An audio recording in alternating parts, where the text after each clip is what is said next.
할렐루야. 9월 4일 수요일 원포인트 큐티 시간에 함께 하신 성도님들을 주님 이름으로 환영하고 축복합니다. 오늘 하나님께서 우리에게 주신 말씀은 사도행전 27장 13절에서 26절까지의 말씀입니다. 사도행전 27장 13절에서 26절까지의 말씀 한 목소리로 합독하겠습니다. 남풍이 순하게 불매 그들이 뜻을 이룬 줄 알고 닻을 감아 크레데 해변을 끼고 항해하더니 얼마 안 되어 섬 가운데로부터 유라굴로라는 광풍이 크게 일어나니 배가 밀려 바람을 맞춰 갈 수 없어 가는 대로 두고 쫓겨가다가 가우다라는 작은 섬 아래로 지나 간신히 거루를 잡아 끌어올리고 줄을 가지고 선체를 둘러감고 스르디스에 걸릴까 두려워하여 연장을 내리고 그냥 쫓겨가더니 우리가 풍랑으로 심히 애쓰다가 이튿날 사공들이 짐을 바다에 풀어버리고 사흘째 되는 날에 배의 기구를 그들의 손으로 내버리니라. 여러 날 동안 해도 별도 보이지 아니하고 큰 풍랑이 그대로 있음에 구원의 여망마저 없어졌더라. 여러 사람이 오래 먹지 못하였음에 바울이 가운데 서서 말하되 여러분이여 내 말을 듣고 그레데에서 떠나지 아니하여 이 타격과 손상을 면하였더라면 좋을 뻔하였느니라. 내가 너희를 권하노니 이제는 안심하라. 너희 중 아무도 생명에는 아무런 손상이 없겠고 오직 배뿐이니라. 내가 속한 바 곧 내가 섬기는 하나님의 사자가 어젯밤에 내 곁에 서서 말하되 바울아 두려워하지 말라. 내가 가이사 앞에 서야 하겠고 또 하나님께서 너와 함께 항해하는 자를 다 내게 주셨다 하였으니 그러므로 여러분이여 안심하라. 나는 내게 말씀하신 그대로 되리라고 하나님을 믿노라. 그런즉 우리가 반드시 한 섬에 걸리리라 하더라. 아멘. 이 시간 위로의 사람이란 제목으로 담임 목사님께서 큐티 인도해 주시겠습니다. 할렐루야. 오늘 우리 9월 4일 수요일입니다. 사도행전 27장 13절에서 26절 말씀을 통해서 우리가 사도행전의 역사는 계속해서 복음의 전진의 역사다. 그런 가운데 가장 복음을 역동적으로 일하시는 분이 누구냐? 성령님입니다. 성령님은 우리를 그리스도에게로 이끄시는 그야말로 선생님이시죠. 때로는 위로자요, 우리에게 말씀을 깨닫게 하는 분이요, 어쨌든 성령님은 그리스도에게 안내하는 분입니다. 그리스도는 우리를 하나님께로 이끌어서 영원한 천국에 들어가게 하시는 분이시죠. 자, 그 복음을 위하여 헌신된 바울의 모든 상황은 놀랍게도 하나님이 로마의 군대를 이용했어요. 가이사라 영내에서 그의 신변을 안전을 보호하다가 드디어 카이저에게 상소를 한 이유 때문에 죄는 없지만 그러나 그는 아주 좋은 대우를 받아가면서 알렉산드리아호라는 배를 갈아타고 그는 로마로 항해하는 중입니다. 물론 풍랑일 것을 그는 영적으로 예견도 했지만 백부장과 또 선장과 선주들은 강행을 하게 된 거죠. 괜찮다. 예전에도 이런 경험이 있다. 자, 늘 바다는 변수가 많습니다. 인생도 바다를 항해하는 것과 똑같기 때문에 처음에는 잔잔하다가 큰 풍랑은 언제 어느 상황 가운데서 일어날지 모르죠. 오늘 본문에 보면 큰 광풍이 일어났다 하는 거예요. 마치 마가복음 4장에서 예수님이 갈릴리 바다 하나를 통과할 때도 출발할 때는 잔잔하고 많은 사람이 예수님의 뒤를 따랐지만은 바다 한가운데 들어갔을 때 밤중에 큰 풍랑이 일어났다 그랬어요. 자, 풍랑이 일어나도 여러분 예수님이 나와 함께 하신다 믿으셔야 합니다. 풍랑이 일어나도 그분을 붙들고 있으면 우리는 결코 죽지 않는다. 죽음의 두려움이 제일 크죠.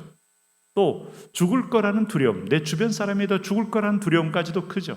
내 사랑하는 사람, 내가 알고 있는 친지들, 내가 알고 있는 모든 지인들, 이분들이 죽으면 또 내 명예와 내 생각들에 또 큰 상처가 있기 때문에 또 두렵죠. 자, 그러나 여기 보십시오. 13절에 보시면은 남풍이 순하게 불매. 이 남풍은 남쪽에서 불어오는 바람이죠. 그래서 그들이 뜻을 이룬 줄 알고, 왜냐하면 로마로 가기 위해서는 이 터키의 해안가를 비롯하여 지중해를 걸어가려면 남풍을 따라서 쭉 올라가게 돼 있어요.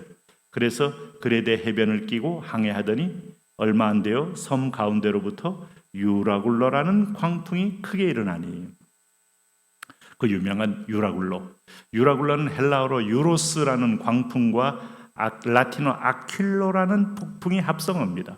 그러니까 북동풍이 위에서부터 갑자기 내리쳐 온 거예요.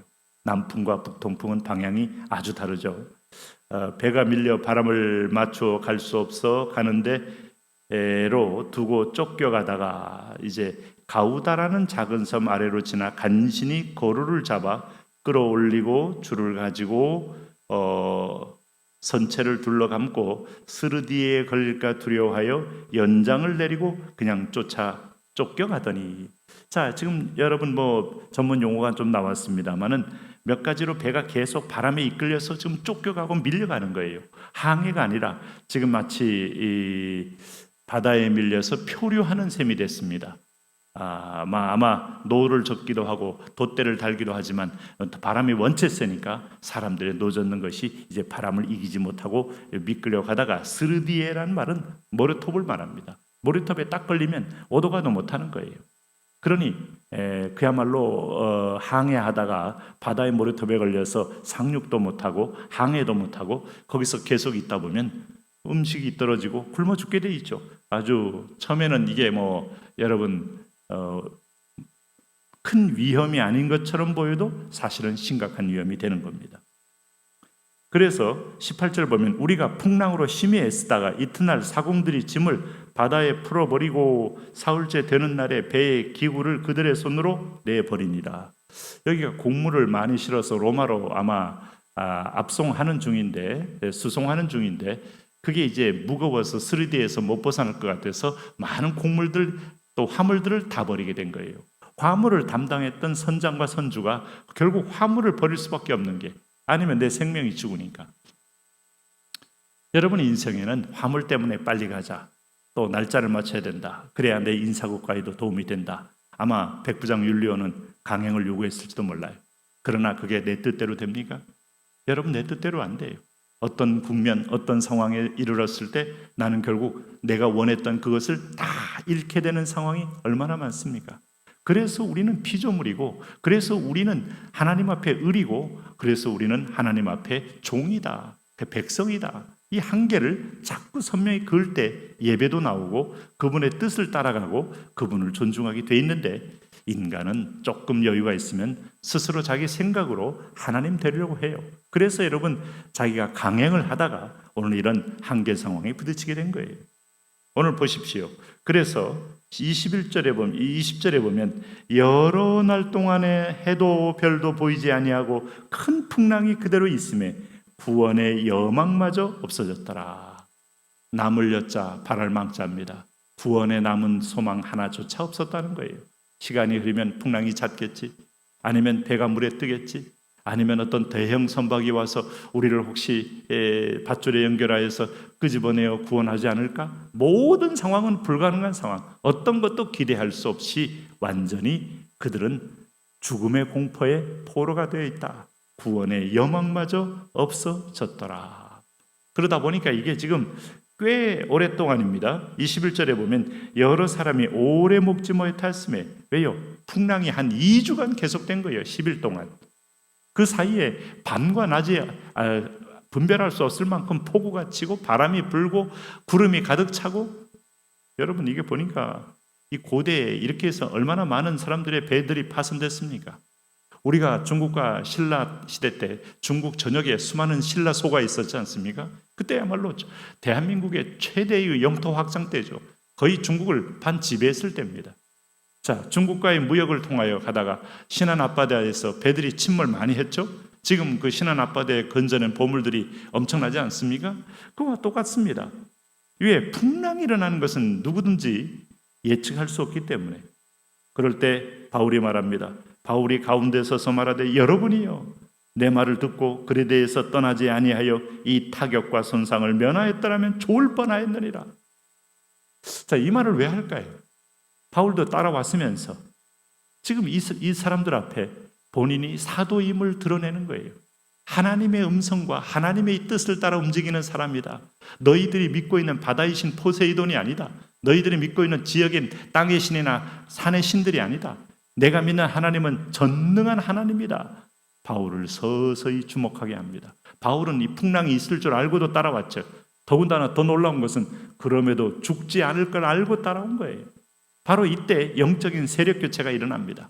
세상 사람들, 대중들이 함께 몰려와서 하나님에 대해서 무시하고 자기들 뜻대로 끌고 갈 때, 한계에 부딪힐 때 하나님을 믿는 한 사람만이라도 상황을 바꿀 수 있어요. 하나님 믿는 다윗 한 사람이 모든 전황을 뒤집을 수 있어요. 하나님을 믿는 여러분 엘리야 한 사람이 450명의 이사벨 선지자를 일거에 그들은 도륙할 수 있어요. 그러므로 22절에 누가 이런 말 합니까? 내가 너희를 권하노니 이제는 안심하라. 이거는 하나님만 할 수 있는 겁니다. 바울의 신적 권위, 바울의 영적 권위, 오늘 우리 믿는 자들의 권위는요, 오늘 나이가 들었다 이 정도가 아닙니다. 아니면 내가 너보다 공부를 많이 했다, 이것 가지고도 활발할 수 없어요. 지식은 상대화돼요. 오늘 내가 너희보다 항상 많은 경험이 있다, 이것도 안 통합니다. 오로지 하나님의 음성을 확실히 들은 말씀에 의존한 권위죠. 내가 너희를 권하노니 이제는 안심하라. 너희 중 아무도 생명에는 아무런 손상이 없겠고 오직 배뿐이라. 배는 깨어질지라도 너희는 죽지 않는다. 이게 말을 믿을 수 있을까요? 배 타고 있는 우리인데 배 깨지면 우리가 바닷속으로 쏟아져 내려오는데, 그게 바로 하나님을 믿는 자의 영적 권위예요. 왜요? 23절에 내가 속한 바 곧 내가 섬기는 하나님의 사자가 어젯밤에 내 곁에 서서 말하되, 자, 오늘 그레데에서 출발하지 말라고 했는데 출발했어요. 함께 배를 타고 와요. 남풍이 불고 잔잔해요. 괜찮은 줄 알았어요. 그러나 이제 순식간에 오늘 섬 가운데로 이르면서 유라굴라 강풍이 몰아치면서 파산 위기에 처해 있어요. 바로 그때 어젯밤에 하나님의 사자가 나타났다는 거예요.